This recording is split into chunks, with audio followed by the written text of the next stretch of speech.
Good afternoon, everybody. Did a quick little intro here.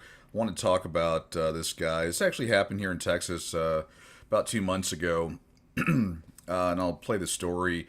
But and it's not, I guess, your normal. Again with the areas that I broadcast to, we don't talk. I mean, we talk primarily about equal shared parenting, the child support scam, and all those things. But I saw this story and it just made me think. It actually dovetails into our current legislative session, as well as just kind of some of the other things that are going on. But it actually has like specifically nothing to do with equal shared parenting or child support and all that. So it'll be for some a refreshing change from the huge that's out there. But I did want to talk about it and show the clip here. This happened in the Dallas Fort Worth area, and I just kind of watched part of it. And I'll set it up here. But we got a guy about 2 months ago that did what I guess a lot of us guys are programmed to do, and I guess it's be more of a man thing here at this point. But we're the guys that are out there to protect and to protect and well, not protect and serve, but protect people, and we're the guys. That's what we do. And we're seeing more and more and more to where we're basically being penalized and hurt and removed, doing kind of what we were born to do.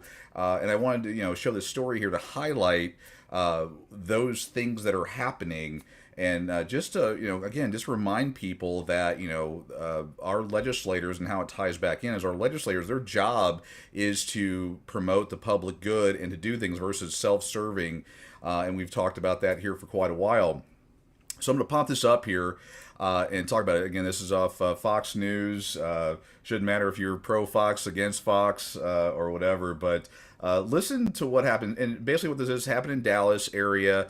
A guy, just normal, everyday Joe, I think his name's Kevin, but everyday Joe, walking down the street, and he sees two women, two employees of a Dollar General store, being beaten up by a robber.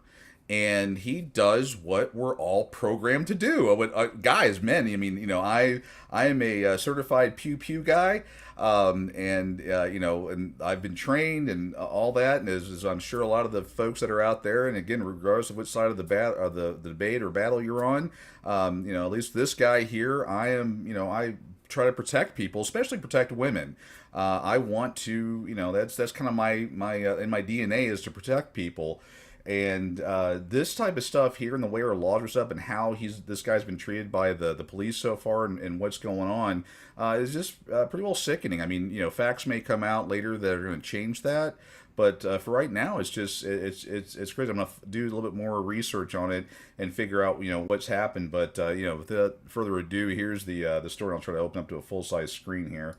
A Dallas man is charged with murder for shooting and killing an unarmed robber he believed was attacking two dollar store employees. Hello, everybody. I'm Heather Hayes. And I'm Steve Eager. It's 9 o'clock. After the shooting, he stayed on the scene, waited for the police to come, and spoke with police. Yep. Dallas police said Kevin Jackson was legally carrying the gun he used to shoot and kill Philip Betts inside a Family Dollar on South Lancaster Road last night. He told police he was worried about the safety of the two female employees who were being attacked. Fox 4's Davidson Tendry is live with a look at the murky legal situation surrounding this shooting. It's not murky. Yes, Stephen, Heather, the murder charge raises questions about when witnessing a violent crime, when is it appropriate to step in and use deadly force? And I'll show some information on that. 47-year-old Kevin Jackson Sr. is facing a murder charge after Dallas police say he shot and killed a suspected shoplifter who was fighting two women working inside Family Dollar's Lancaster Road location in Oak Cliff Tuesday night. And the murder charge is what fit the elements of the offense. According to an arrest affidavit, a female assistant manager recognized Philip Betts as someone who frequently steals. She asked Betts to leave and to return stolen items from his coat. He came into the store and he began to commit what we call theft offense. According to the affidavit, Betts tried to leave with the items, but the woman took his backpack.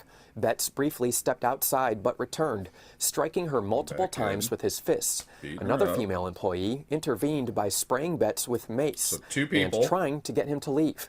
they began fighting. Jackson, who police say is not connected to anyone involved, walked in and noticed the fight, and after watching for a moment, pulled out his firearm, told the women to move, and fired a single shot, which killed Betts. Was that a legal gun?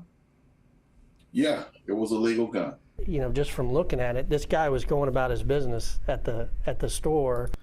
And I'll try to post to the art or to this thing so you can listen to the rest of it. I don't want to take too much time, but I went and pulled up the deadly force and defensive person, and it really talks about well, I mean, it has this, you know, the section here, and actually I don't know if anyone saw my cat jump up there. He likes to look out the window, but you know, it says here to prevent others imminent commission of aggravated kidnapping, murder, sexual assault, aggravated sexual assault, or I'm sorry, the snuggle struggle, so I don't get canceled, robbery or aggravated robbery. I mean, what we have here is you know, this guy is just walking down the street. He walks in.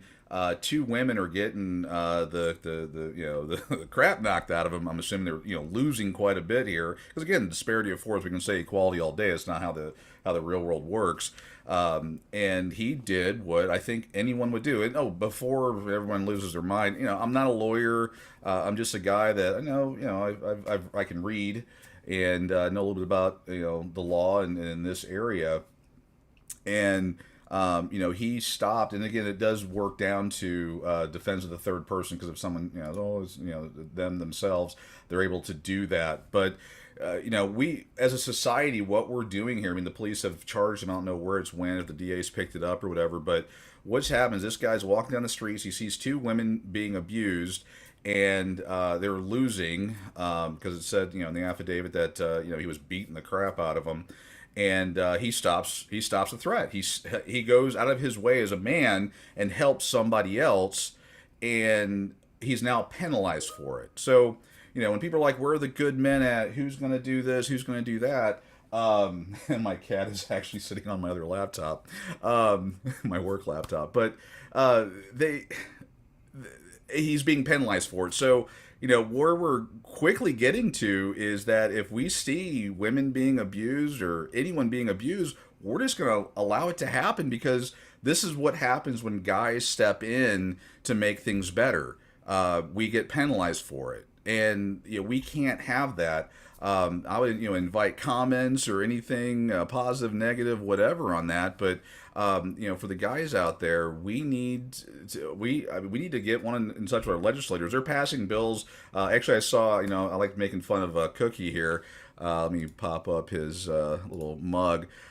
He actually introduced a bill to recognize Mansfield as the pickle capital of the world. So we're spending our time doing that, but yet, you know, our legislators and all that are, you know, allowing these kinds of things to happen, which is just absolutely ridiculous. I don't know. I mean, you know, I don't know what else to say about any of that stuff. Personally, from what I saw, this guy here needs to be applauded and given a medal for you know, stopping two women from being hurt.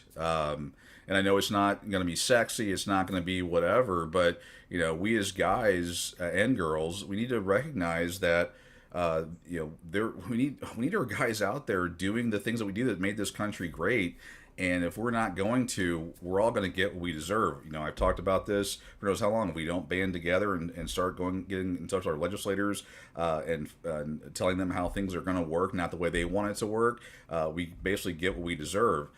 We are quickly, I mean, with this alone has made me, you know, rethink the entire, you know, if I see someone being hurt, do I get involved?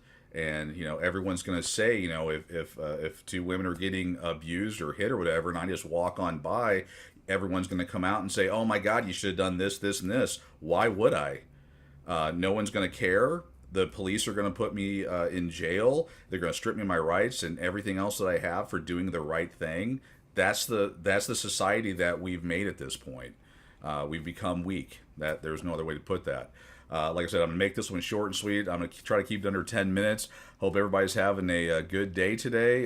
You know, it's a special day for some of us, so make sure you go out there and do something nice for your significant other, or the evening won't end up well for you.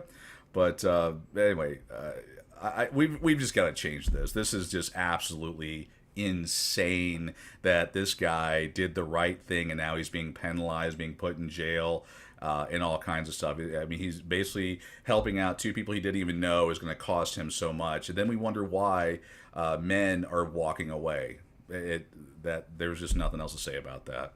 Outside of that, everyone have a good rest